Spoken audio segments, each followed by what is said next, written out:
Hello, I am a high school outreach coordinator with Central Penn College.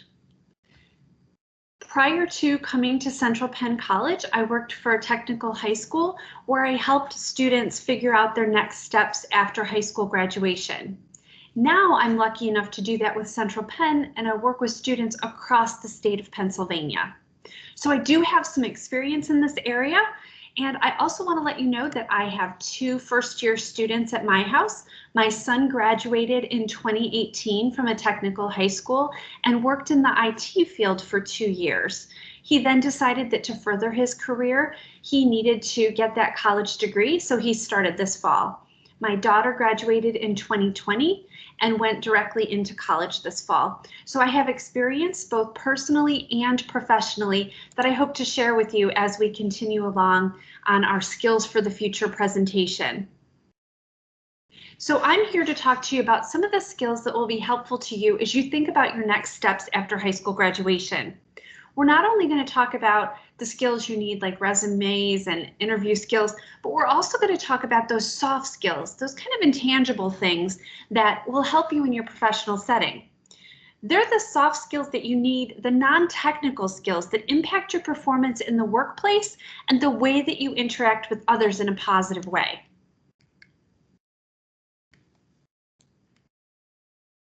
So we're going to talk about your resume and cover letter. You've probably worked on a resume in your high school. You know that a resume is a list of your work experience and skills that you're sharing with employers to let them know why you are a good fit for their company. You want to make sure that your resume is neatly organized and really puts your best foot forward and shows the best part of you to those hiring managers. Make sure that you have somebody look over your resume and proofread it for you. You know how it is when you write an essay and you've proofread it 10 times and still the teacher finds a typo. It's because we're used to reading over our own work, and sometimes we can't notice those grammatical errors or typos. So make sure that you have a second set of eyes check out your resume before you send it out. I will tell you that I was a hiring manager for a time in my career, and one of the easiest ways to make a first pass through a stack of resumes was to look for anything that made it stand out negatively, whether it was a typo or someone had spilled coffee across it and still turned it in. You want to make sure that your resume stands out for a positive reason. And a cover letter is an opportunity for you to personalize for each job that you apply for. So your resume is going to have your general skills and your objective and all of those kinds of things. But the cover letter lets you add some things that maybe aren't on your resume that make you a good fit for that particular job. Now let's talk about some of the attributes that employers are currently seeking on candidates' resumes. This is a current job outlook from 2020. So this information is up to date and tells what employers are seeking. And what I found interesting was, if you look, the technical skills that allow you to do the job are about halfway down the list. Employers understand that if you have a general knowledge, they can train you. But some of those soft skills that are higher up on the list are those things that can be challenging to teach if you don't already work on knowing them. So things like problem-solving skills. Are you able to take a situation and come up with a solution successfully? How are you working with others? Do you work well in a team, and can you take a leadership role if necessary? And one of the big ones that's so important in this day and age when everything we do is virtual or we're communicating through texts and emails, you want to make sure that you can verbally communicate your ideas clearly and concisely, whether it's to a boss or a coworker or a colleague, a client or a customer. You want to make sure that you can get your point across clearly and verbally. Now, we all know that you should not judge a book by its cover. However, you want to make sure that your first impression is a great one. You want to make sure that you really show the employer that's interviewing you that you're putting your best foot forward and that you really are interested in you taking this interview seriously. So really think about what you're wearing. You can see that there's 2 individuals here in the photo. One is dressed in a traditional way, the suit and tie. The other one is showing his personality, and he's dressed a little bit more non-traditionally. Now, as you know, a suit and tie is a traditional way for men to dress. You don't always need a jacket, but it is a good idea to really make sure that you're cleaned up and that you're looking as positive as you can. For women, you want to wear a nice blouse or sweater with a skirt or a pair of pants. You may want to add a jacket. Just make sure that you take care with your appearance and show that you've taken this seriously. If you have to ask yourself, should I wear this? Then the answer is probably no. Now let's think a little bit, let's look at this picture again and talk a little bit about some of the things that are mentioned. We know that right now we can't really do handshakes. So it's really important to try to convey your confidence in other ways. We're all wearing masks, so that does make the smiling a little bit of a challenge, but you can see it in your eyes if you're smiling. So make sure that when you walk into an interview, you're looking that employer in the eye, you have that air of confidence, and remember, they are rooting for you. You are there in that interview because that employer saw something in you that they liked and that they wanted to know more about. So they want to hire you. And go into that interview with that confidence and knowing that they hope that you'll succeed. Now, once you have the interview, how are you really going to ace it? How are you going to make that interview the best possible interview you can? Most importantly, make sure you arrive on time. And you want to actually arrive a couple of minutes early. I think about 5 to 10 minutes is just about perfect. It gives you time to check in with who you need to check in with and kind of get yourself centered and in the right frame of mind for the interview. So if that means that the night before you kind of map out your route to the interview, do that. Make sure that you allow for traffic or other delays that might hold you up. And make sure that when you arrive, you're ready to go and you're in that interview mode. Do your research on the company and the position you're interviewing for. There's always a website, or you can ask questions before you go so that you're ready to go. And usually the position that you're applying for has some type of a job description. So look at that job description. Think of different situations in your life that apply to those different skills that they're looking for, so that during the interview you can reference them and show how you are a perfect candidate for that job. Come prepared with questions. Almost any interview that I've ever participated in, whether as the interviewer or the person sitting for the interview, the last part of the interview is, do you have any questions for us? You want to make sure that you do have a couple in your back pocket so that you're ready to go when they ask you those questions. So maybe you want to say something like, is there room for me to be promoted or to advance in this company? Do you have other locations that allow for opportunities to grow in the company? Come up with something that you can extend that conversation and show them that you've done your research on the company. And again, don't forget to smile. Even with a mask, people can tell if you're smiling, and they can feel that confidence that you have. Remember, they want you there. They want you to succeed. So enjoy the interview. Think of it as experience for your next interview and a great opportunity for you. Now, one of the most important things that you'll find is making connections. So you've probably had opportunities through field trips or guest speakers or people that you've met in the course of your life that are making connections for you. So ask for business cards from people who have jobs that sound interesting to you. Remember people's names so that if you see them again, you can remind them that you met them at a certain place and talk to them a little bit more. You never know when a connection is going to lead to a new opportunity for you. So for example, I worked in a technical high school, as I told you, and one of my jobs was to bring college presenters into the school to meet with our students. And so I had worked with Central Penn for years. And at one point, one of the admissions people said, you know what, I'm leaving, I'm moving on to something else. You know, there's a position available. And I thought, I wasn't really looking for a job, but I thought this is an interesting idea. So I applied, went through the interview process, and Penn. Because of a connection that I made at my previous job, that I got this opportunity to work with all of you. So you never know when a connection will lead to a new opportunity. Now, we all have an idea of what our dream job looks like, right? You kind of have that fairy tale your job is going to be and what you exactly hope it's going to be. Sometimes the reality is not so much like the fairy tale. And it's a great idea if you have the opportunity to do a job shadow and to ask a lot of questions and to see what a day-to-day experience would be in that particular job.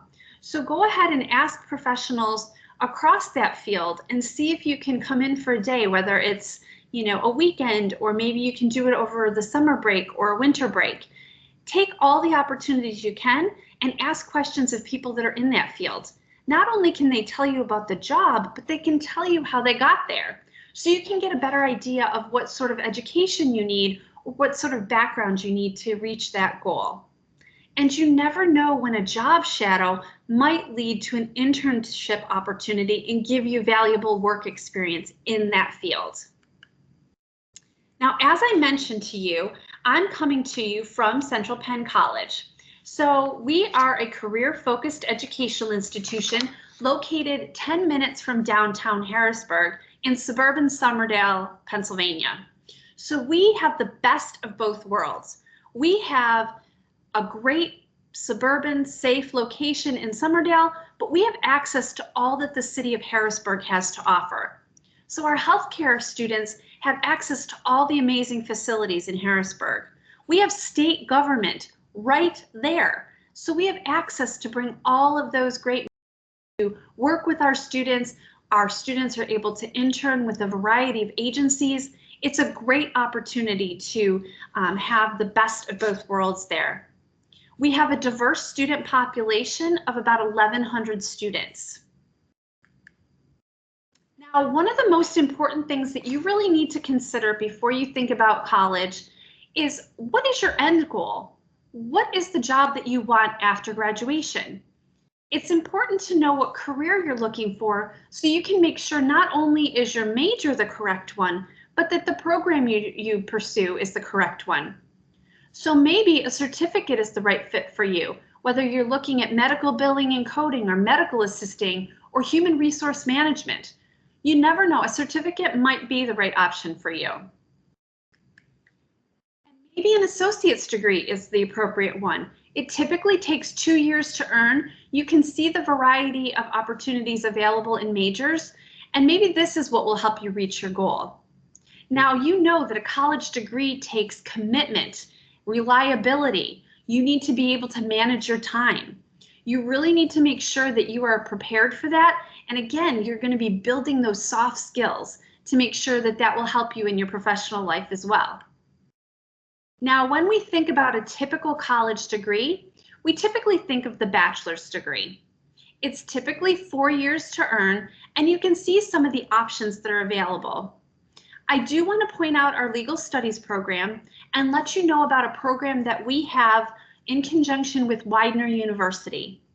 It's called our 2+3 program, and for 2 years you attend Central Penn and earn your associate's degree as a paralegal. Then you move to Widener University for 3 years. When you graduate from Widener, you will have earned your bachelor's degree and your Juris Doctorate law degree. So rather than it taking 7 years for you to earn your law degree, you're able to earn it in just 5 years with our 2+3 program. It's a great opportunity if you're looking to pursue the legal field.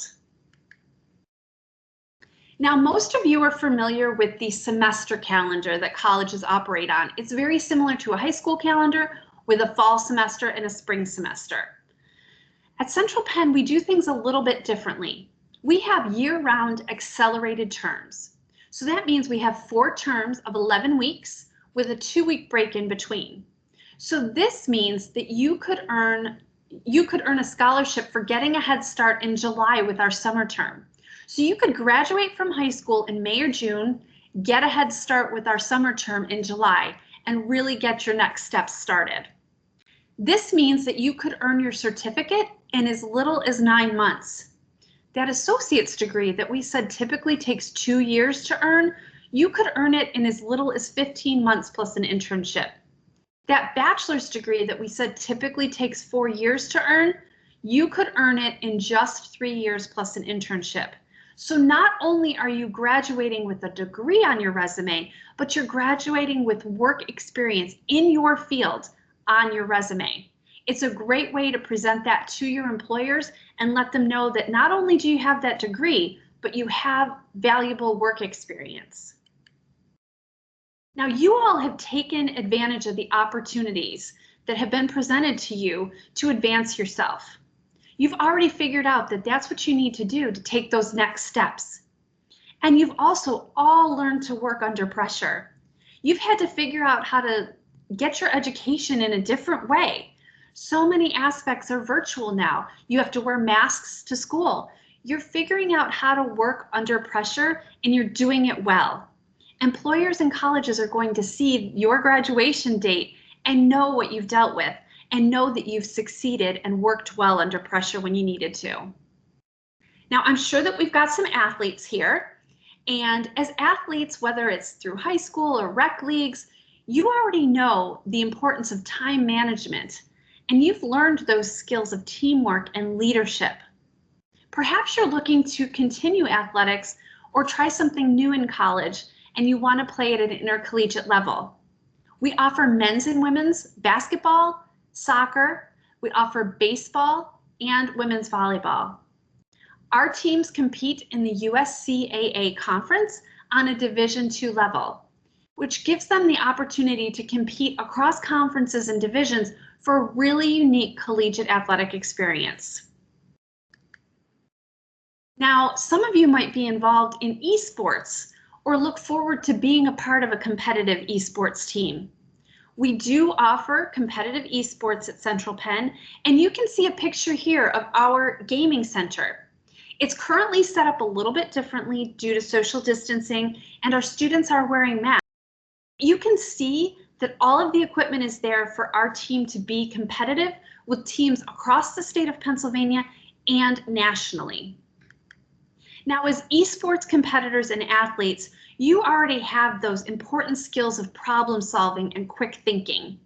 You know that if a basketball is coming at you fast, you need to know what you're going to do when you grab it and what you're going to do next. And maybe in esports, you're having to think about how to get to the next level. You have to solve a problem, come up with a solution, and reach that next level. You guys have already learned those skills. Now, one of the biggest pieces of advice that I could give to any of you who are looking to go to college, whatever campus you're involved in, make sure that you get involved with the clubs, activities. Really make sure that you find that social aspect in college as well. It's what allows you to continue something that you started in high school or to step out of your comfort zone and try something new. It's an opportunity to stretch your leadership wings or meet new people. We have over 20 student-run clubs and organizations at Central Penn College. We have things like student government, where you can be involved in the leadership and decision-making on campus. Or maybe you want to be part of our nightly news team, filming podcasts and blog posts and broadcasts and keeping our campus informed. You also want to make sure that you get activities that are available on campus. We've had a variety of athletic tournaments and intramurals, things like sand volleyball, and we've had 3-on-3 basketball. We've had ping pong tournaments, cornhole tournaments, opportunities for our students to get together and be competitive. We've also had trivia and bingo on Zoom, so it's been a great way for our students to connect. We also have been able to offer Zumba and Pilates by Zoom, or we've had outdoor yoga. Opportunities, again, for students to stay fit and active and connect with each other. And maybe theater is something that you've been a part of, or you're looking forward to trying for the first time. At our Capital Blue Cross Theater, you can get involved in every aspect of theater, whether it's writing, acting, directing, producing, or working behind the scenes in sound and lighting. We've had to get really creative doing things virtually over the past few months, but it's been a great opportunity for our students to showcase some talents and skills that maybe we wouldn't have seen in a traditional production. So it's a great way for you to connect with people. You really want to make sure that you are conveying that emotion and making those connections with people, and that will again serve you well as you continue with your future endeavors. Now, one of the most important things, the best way to continue to improve is to know when you need to ask for help and support. Almost every campus will have some sort of a student services department that will help you as you arrive on campus and make your way through your academic experience. So at Central Penn, our advising center pairs you up with a student success coach. They are the ones that help you build your schedule each term and make sure that you're on track to graduate and are successful as you continue. We also know that the transition from high school to college can be a challenging one, even when it's not in the middle of a pandemic. So we do have a counseling center that's available free of charge for our students, and it's very easy to schedule an appointment. Now, I would encourage all of you, when you arrive on your campus, find your learning or tutoring center. There's kind of a stigma with a tutoring center or a learning center that it's only when you're having trouble with the class that you go there and ask for help. That couldn't be further from the truth. You want to take advantage of that learning center and those tutors to really help you be successful. So our learning center is staffed with professional and peer tutors. They can help you with things like, say you've got an essay that you already think is pretty good, but you just want a second set of eyes to look at it and maybe give you some pointers to really make sure that you've maximized everything in that essay. Or maybe you're looking to get some study skills that help you study more efficiently. Or say you are having some difficulty with the class. One of our peer tutors can help you to give you some strategies and things for why they were successful in that class. They're familiar, they are tutoring because they've been successful in those courses, and they can really give you some pointers. So make sure you seek out that learning center when you arrive on campus. And we have an Office of Equity and Multicultural Affairs that makes sure that everyone on campus feels welcome and included. Now you're going to find when you start doing your research into different colleges, you'll find that every college has a ton of numbers and statistics to look at. So make sure you know what you're looking at. I can remember that when I was looking for colleges with my kids, we came across a statistic that said 99% of our graduates are employed within 6 months of graduation. I thought, that's it, sign them up, that's where I want my kids to go. Then we dug a little bit deeper to see exactly what that meant. And for example, one of their graduates had received a bachelor's degree in criminal justice. And 6 months after graduation, they were working at Taco Bell. Taco Bell is a great place to work, good food, paycheck, but it wasn't within their chosen field of criminal justice. We try to measure our graduate success just a little bit differently. So 90.6% of our graduates were employed in their chosen field or continuing their education within 1 year of graduation. So let's dig deeper and see what that means. Well, that means, for example, a graduate who earned an associate's degree as a physical therapy assistant is employed as a physical therapy assistant after graduation. Or someone who's earned a bachelor's degree in information technology might be employed as a network engineer at a major company. So 90.6% of our graduates were employed in their chosen field or continuing their education within a year of graduation. And how do we help our students reach that goal of graduate success? Almost every campus will have some type of a career services department, and Central Penn is no different. Our career services department will work with you from day one arriving on campus. If you're looking maybe to have someone look over your resume or help you with some interview skills to help you get a part-time job to finance your education. Or as you go through and you need an internship, we have a career services department that brings internship potential employers onto campus, and they work with you virtually to help get that set up. Or as you're nearing graduation, There is a job fair, both virtually and in person, to connect you with potential employers. And that doesn't stop when you graduate. You're able to access that career services department even as an alumni of Central Penn College.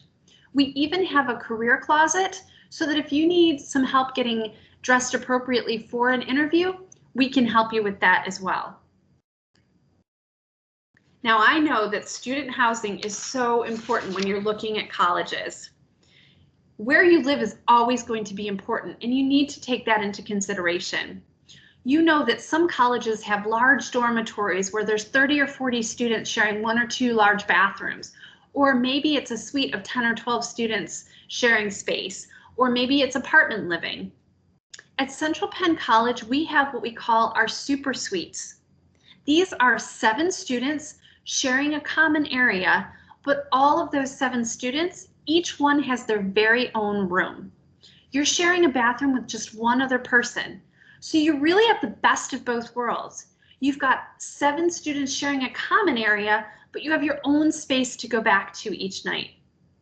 And the best part about our housing is that it is free to our students their first year on campus. So it's a great way to really experience that residential life on campus. And you know that not every college allows cars on campus from day one, and parking passes could be very expensive. At Central Penn, we allow you to bring your car on campus from day one. We do require a parking permit, but it's free of charge from our public safety office. Now, you know that sharing living space with anyone, family members, roommates, friends, it requires compromise and understanding. You might need to use your skills with conflict resolution to help when there's a difference of opinion. These skills are so important in a professional setting as well. Not everyone has the same ideas that you do, and that's what makes life interesting. But in a workplace, you need to learn to get along with others and to respect different ideas to come up with solutions. Now let's talk a little bit about the admissions process. Again, every college has a different application process. Some colleges might require an application fee just to turn in your application, or they might require multiple references or essays. We've really tried to simplify that process at Central Penn College. Our application is free and simple to complete on our website, centralpenn.edu. You can even complete it on your phone if that's easiest for you. We do require an essay of 500 words, which is about 1 page in Word, double-spaced. But we ask you to write about your favorite topic, you. We want to know about your involvement in school and community, or what a Central Penn education would mean to you. We do require your high school transcript, and that can usually be obtained from your guidance office. But we are SAT and ACT optional, and will continue to be. So if you weren't able to take those assessments in the spring or summer due to cancellation, they are not a requirement for Central Penn. We do require a campus interview, and we'd love to welcome you on campus for a tour and an opportunity to meet our admissions team. If you're not comfortable doing that yet, we can always conduct those interviews virtually. Now, during that campus interview, you have an opportunity to meet with an admissions counselor as well as a financial planning coordinator to help you figure out how to finance your education. Now remember, I told you that we have a scholarship that you can earn just for getting a head start with our summer term in July. We also have scholarships that you can apply for depending on where you are located in the state of Pennsylvania. And scholarships don't end with high school graduation. Our Education Foundation opens the scholarship process 2 times per year, and through an essay application, you're able to earn between $500 and $2,000 2 times per year for each year that you're at Central Penn. So there are various opportunities for you to finance your education. Now I'd like to invite you to Cocoa and College Day. It's coming up on December 16th at 3 p.m. and you can register at centralpenn.edu/events. If it's past that date of December 16th, you can log on to that website, centralpenn.edu/events, and you can see all the upcoming events we have available and register at that time. These events are an opportunity for you to learn more about the college, and it will also count as your campus interview. So it's a great way to interact with admissions personnel, financial aid personnel. You can learn more about particular programs of study and ask a lot of questions. Now we do have a Naviance profile, or again, you can go to centralpenn.edu. It's a very easy website to navigate. We do have our Central Penn College app that you can download. You're going to want to choose the prospective student. This will keep you up to date with what's happening at Central Penn, and it's a great opportunity to stay connected with us. I wanted to make sure to give you my information. Because this is recorded, I can't answer your questions for you this way, but this allows you to reach out to me either by email, or that's my cell phone number if you're more comfortable texting. That QR code will take you directly to a virtual inquiry card on our website, so you can fill that out to get more information or to access the website and begin looking into Central Penn. Remember, I'm here to help you through this college process, whether it's to do with Central Penn or just the college process in general. Please feel free to reach out to me, and I appreciate your attention today. You have a great day.